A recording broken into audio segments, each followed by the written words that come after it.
दोस्तों, साल 2024 का पहला चंद्र ग्रहण होली के दिन 25 मार्च को लगेगा और अगर इस दिन आप दीपक से जुड़ा ये उपाय कर लेते हैं तो तुरंत आपकी सभी मनोकामनाएं पूरी हो जाएंगी और आपके मृत्यु दंड, पितृ दोष, महाकाल सर्प दोष, नजर दोष, शनि दोष, राहु दोष सब कुछ होगा खत्म, किस्मत पर लग जाएंगे चार चांद, माता लक्ष्मी दौड़ी दौड़ी चली आएंगी, कंगाल भी होंगे धनी। दोस्तों, आज हम आपको बताएंगे दीपक जलाने के कितने ज्यादा फायदे आपको अपने जीवन में मिलते हैं और किस प्रकार आपको दीपक जलाना चाहिए, कौन सी दिशा में, जिससे आप बहुत ज्यादा तरक्की प्राप्त कर सकें और आप अपने जीवन में सभी बाधाओं को खत्म करें। दोस्तों, कहने का तात्पर्य यह है कि इस बार इस दुर्लभ संयोग में दीपक से जुड़ा ये अचूक उपाय आपको धनवान बनाने के साथ साथ आपके घर की सारी तकलीफों को दूर कर देगा, चाहे वह आपकी पुरानी बीमारी हो या बुरी से बुरी नजर। इस एकमात्र उपाय से आपके सभी पितृ दोष, नजर दोष और सभी शत्रुओं का भी नाश हो जाएगा। बस आपको सच्चे मन से श्री हरि विष्णु का नाम लेते हुए इस उपाय को बिना बताए चुपचाप करना हो। और दोस्तों, अगर आप भी चाहते हैं कि माता लक्ष्मी का वास आपके घर में हमेशा बना रहे तो इस वीडियो को लाइक करके चैनल को अवश्य सब्सक्राइब कर लें और कमेंट में जय श्री हरि विष्णु, जय माता लक्ष्मी जरूर लिखें। दोस्तों, साल 2024 का पहला चंद्र ग्रहण 25 मार्च को लगने जा रहा है। इस बार चंद्र ग्रहण और होली दोनों ही एक साथ, यानी होली पर चंद्र ग्रहण का साया रहेगा। वैदिक ज्योतिष शास्त्र के अनुसार होली पर चंद्र ग्रहण 100 साल बाद फिर से लगेगा। 25 मार्च को चंद्र ग्रहण सुबह 10:30 से शुरू होकर दोपहर 3:02 तक रहेगा। इससे पहले होली और चंद्र ग्रहण दोनों ही साल 1924 में भी लगे थे। यह साल का पहला चंद्र ग्रहण एक उपछाया चंद्र ग्रहण होगा जो करीब 4 घंटे के आसपास तक रहेगा। दोस्तों, चंद्र ग्रहण एक प्राकृतिक घटना है जिसमें पृथ्वी, सूर्य और चंद्रमा के बीच से गुजरती हुई हमें चंद्रमा की सतह पर छाया देखने को मिलती है।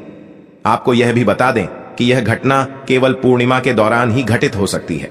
इसके साथ ही 25 मार्च को सूर्य राहु मीन राशि में, शुक्र मंगल और शनि कुंभ राशि में विराजमान होंगे। ग्रह नक्षत्रों की शुभ स्थिति से कई लोग लाभान्वित होंगे। दोस्तों, आपको बता दें कि फाल्गुन पूर्णिमा पर साल का पहला चंद्र ग्रहण लग रहा है, तो फाल्गुन माह के कृष्ण पक्ष की पूर्णिमा तिथि 24 मार्च को सुबह 9:54 पर शुरू होगी।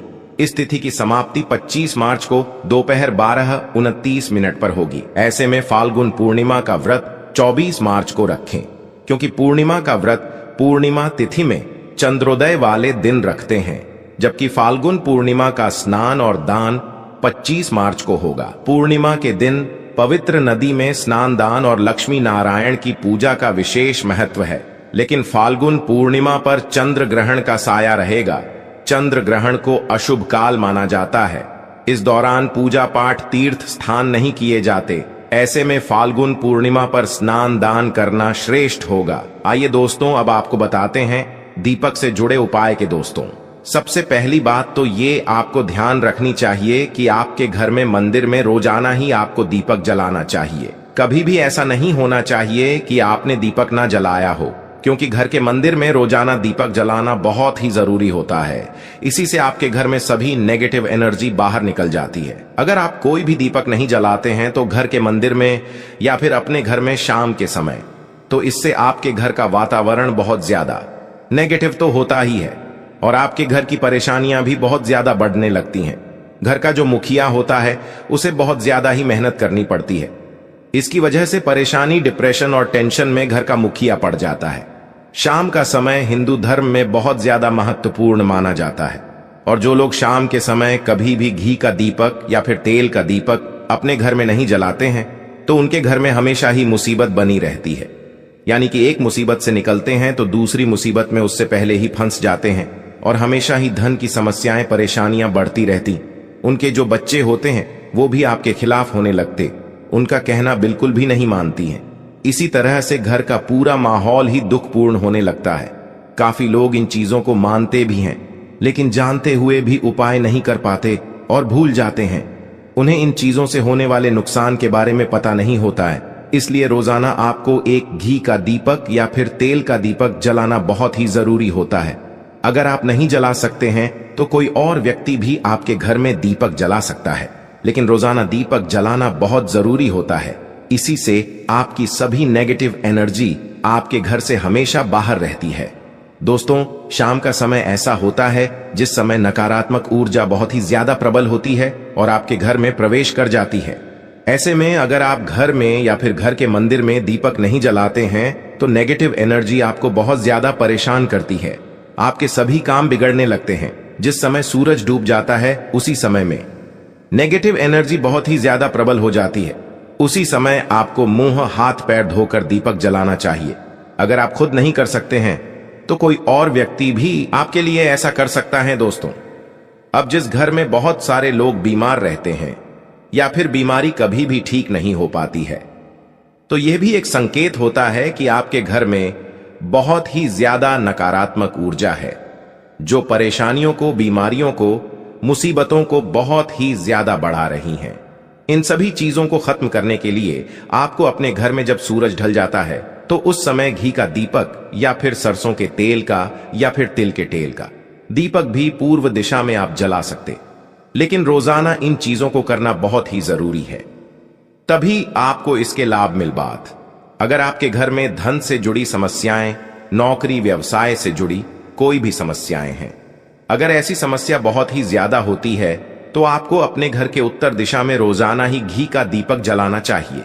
इसे एक भी दिन आप मिस न करें। अगर आप रोजाना उत्तर दिशा में घी का दीपक जलाते हैं तो इससे आपके धन से जुड़ी हुई समस्याएं खत्म हो जाती। जिन लोगों को नौकरी नहीं मिलती है तो उनको भी नौकरी मिलने लगती है, और अगर वही व्यक्ति जिसको परेशानी है वही अगर रोज दीपक जलाता है तो इससे मिलने वाले फायदे और भी ज्यादा हो जाते हैं। शाम के समय घी का दीपक या फिर तेल का दीपक जलाना बहुत ही जरूरी होता है। आप कभी भी इन चीजों को नजरअंदाज ना करें, क्योंकि इन्हीं से आपके जीवन में परेशानियां बढ़ जाती है और आपको मुसीबतों का सामना करना पड़ सकता है। आपको यह जानकर हैरानी होगी कि जो भी घी का दीपक जलाते हैं उससे जो निकलने वाली ऊर्जाएं होती हैं, इससे घर का माहौल एकदम सुखमय बनने लगता है, यानी कि पॉजिटिव होने लगता है। घर के सभी लोग शांति से रहने लगते हैं। इसी प्रकार से जो तेल का दीपक होता है, यह भी जब जलता है तो इससे आपके आसपास जितनी भी नकारात्मक ऊर्जाएं हैं वो खत्म हो जाती, क्योंकि उससे निकलने वाली जो ऊर्जाएं होती हैं, धुआं होता है, वो नेगेटिव एनर्जी को बाहर निकालता है और आपके आसपास की एनर्जी को पॉजिटिव बनाता है। तो ये बहुत जरूरी चीजें हैं। शाम के समय कभी भी आप इन चीजों को मिस ना करें, तभी आप अपने जीवन में सफलता पा सकते हैं और आपकी जितनी भी मनोकामनाएं हैं वो भी पूरी हो सकती हैं। दोस्तों, हम अपने घर के पूजा घर में पूजा पाठ करते हैं और मूर्ति आदि भी रखते हैं। दोस्तों, मूर्ति का क्या महत्व है, आज हम आपको इस वीडियो के माध्यम से बताने वाले हैं। दोस्तों, जिस घर के पूजा घर में एक साथ ये दो मूर्ति होती हैं, वहां पर बनता है राजयोग और दुनिया आपके कदमों में आ जाती है। कहने का तात्पर्य यह है कि आपको सर्व सुख प्राप्त हो जाता है, जिसकी आपने कल्पना की है, जिसकी आपने मनोकामना मांगी। दोस्तों, घर के पूजा घर में हम पूजा करते हैं और पूजा पाठ के माध्यम से कुछ चीजें देखने और मानने का प्रयत्न करते हैं। यदि हमें उस पूजा का फल प्राप्त हो जाए तो हम उसी अनुरूप घर के अंदर मूर्ति आदि लगाते हैं, ताकि हम उन देवी देवताओं का सुंदर मुख देख सके और उनका आशीर्वाद प्राप्त कर सके। लेकिन दोस्तों, अगर हम अपने घर के पूजा घर में इन मूर्तियों के साथ अन्य मूर्तियां भी रखते हैं तो निश्चित तौर पर हमारी किस्मत बदल जाती है और देखते ही देखते हमारे जीवन के अंदर ही सारी कंगाली समाप्त होने लगती है। दोस्तों, अब बात करते हैं उन मूर्तियों के बारे में कि आखिर कौन सी दो मूर्तियां एक साथ में आपको रखनी चाहिए ताकि उसका सर्वोच्च सुख आपको प्राप्त हो सके। और सबसे पहले अगर हम किसी मूर्ति की बात करें तो दोस्तों, अगर आप श्री कृष्ण के भक्त हैं और बाल गोपाल की मूर्ति रखते हैं, तब आपको भगवान श्री कृष्ण के साथ माता रानी राधा जी की मूर्ति भी आपको जरूर रखनी है। दोस्तों, ये भगवान कृष्ण की अगर आपके घर में तस्वीर है तो आप उसके साथ राधा जी की भी तस्वीर संयुक्त जोड़ के रूप में आपको लेकर आनी चाहिए।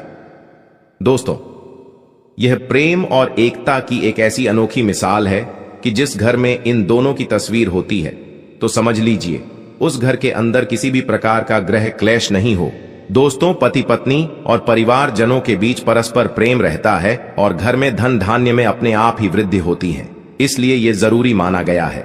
अगर आप इन मूर्तियों को रखते हैं तो निश्चित तौर पर आपके जीवन में अपने आप ही फायदा प्राप्त हो जाए। दोस्तों, कई लोग अपने घर में माता लक्ष्मी जी की पूजा करते हैं तो सोचते हैं भगवान विष्णु की पूजा करें या नहीं करें, या फिर उनकी मूर्ति के साथ में रखें या ना रखें। दोस्तों, हमेशा भगवान विष्णु की और माता लक्ष्मी जी की पूजा आपको साथ में करनी चाहिए। दोस्तों, भगवान भोलेनाथ, भगवान विष्णु, भगवान ब्रह्मा जी, तीनों ही देवताओं को सर्वशक्तिमान देवता माना गया और त्रिदेवों में भगवान विष्णु जी को पूजा पाठ किए जाता है। तो अगर आप अपने घर के पूजा घर में लक्ष्मी नारायण की संयुक्त रूप से पूजा करते हैं तो निश्चित तौर पर आपके घर में दिन दुगुनी रात चौगुनी वृद्धि देखने को मिलती है। दोस्तों, इसलिए आप भगवान विष्णु जी के साथ माता लक्ष्मी जी की पूजा करें। अगर माता लक्ष्मी की अकेली तस्वीर है तो आपको बाएं तरफ और भगवान श्री गणेश और भगवान श्री कुबेर जी की मूर्ति अपने घर के मंदिर में जरूर लगानी चाहिए। अगर आप माता लक्ष्मी जी की बाईं तरफ भगवान श्री गणेश जी की मूर्ति लगाते हैं या फिर तस्वीर लगाते हैं तो आपको निश्चित तौर पर लाभ प्राप्त होता है और देखते ही देखते आपके जीवन के अंदर की कंगाली समाप्त होने लगती है। तो दोस्तों, ये थी दीपक से जुड़ी कुछ महत्वपूर्ण जानकारी। आइए दोस्तों, अब आपको बताते हैं चंद्र ग्रहण की कथा के बारे में। दोस्तों, हिंदू धर्म ग्रंथों में बताया गया है कि समुद्र मंथन के दौरान देव और असुरों के बीच कई विवाद हुए थे। समुद्र मंथन के दौरान 14 रत्न बाहर आए थे। तब अमृत कलश के लिए देवता और दानवों में युद्ध छिड़ गया था। ऐसे में इस विवाद को हल करने के लिए मोहिनी एकादशी के दिन भगवान विष्णु ने मोहिनी का अवतार लिया। मोहिनी वेश धारण कर विष्णु भगवान ने अमृत कलश को देवों और असुरों के बीच समान रूप में बांटने पर विचार किया। भगवान विष्णु ने जब अमृत कलश का समान रूप से बंटवारा किया तो देवताओं और असुरों को अलग अलग कतार में खड़ा कर तभी दैत्यों की पंक्ति में मौजूद सर्वभानु नामक राक्षस को लगा कि उनके साथ कुछ छल हो रहा है, तो वह चुपचाप दानवों की पंक्ति से हटकर देवताओं की पंक्ति में सूर्य और चंद्रमा के पास खड़े हो गए। भगवान विष्णु ने जब उसे अमृत दिया तो सूर्य और चंद्रदेव ने उसे पहचान लिया और इसकी सूचना भगवान विष्णु को दी। तब भगवान विष्णु ने क्रोध में सुदर्शन चक्र से दैत्य सर्वभानु का गला काट, सुदर्शन चक्र जब तक सर्वभानु का गला काट पाता उससे पहले ही उसके गले में अमृत नीचे उतर गया। इसके लिए उसकी मृत्यु भी नहीं हुई और शरीर 2 भागों में बट गया। सिर वाला भाग राहु और धड़ वाला भाग केतु के नाम से जाना जाने लगा। तभी से राहु केतु सूर्य चंद्रमा को अपना शत्रु मान और पूर्णिमा और चंद्रमा के दिन उन्हें ग्रसित। तो दोस्तों, ये थी चंद्र ग्रहण से जुड़ी पौराणिक कथा। आइए अब चंद्र ग्रहण पर किए जाने वाले कुछ उपायों के बारे में जानते। सबसे पहला उपाय है दोस्तों, चंद्र दोष से मुक्ति के लिए चांदी के टुकड़े को दूध और गंगा जल में भिगोकर शुद्ध कर ले, फिर उस चांदी के टुकड़े का दान करें। इससे माता लक्ष्मी की कृपा बनी रहे, धन धान्य में कोई कमी नहीं होगी और साथ ही साथ चंद्र दोष से भी मुक्ति मिलेगी। इसके अलावा चंद्र दोष से मुक्ति के लिए चंद्र ग्रहण से ठीक 1 दिन पहले शिवलिंग पर दूध चढ़ाने से भी दोष दूर होगा। दूसरा है नौकरी में तरक्की के लिए। दोस्तों, साल के पहले चंद्र ग्रहण पर काव्य को मीठे चावल खिलाने चाहिए। ज्योतिष शास्त्र के अनुसार ग्रहण वाले दिन ऐसा करने से साल भर नौकरी में कोई बाधा नहीं आई, तरक्की के मार्ग खुलेंगे। इसके अलावा ग्रहण वाले दिन गाय को मीठी रोटी खिलाने से भी नौकरी में तरक्की। तीसरा उपाय है जीवन में सफलता पाने का उपाय। दोस्तों, साल के पहले चंद्र ग्रहण के दिन एक ताला खरीदे और ताले को ग्रहण की रात चांद के सामने रख दें। अगले दिन ताले को किसी मंदिर में दान कराएं। इससे न सिर्फ जीवन में सफलता मिलेगी बल्कि सफलता रोकने वाले दोष भी दूर होंगे। इसके अलावा अगर आप ताले को चाबी से खोलकर किसी नदी में फेंक दें तो यह भी उत्तम साबित होगा। तो दोस्तों, ये थे वो उपाय जिन्हें चंद्र ग्रहण के दिन करने से आपको तरक्की के साथ साथ अन्य लाभ भी मिल सकते हैं।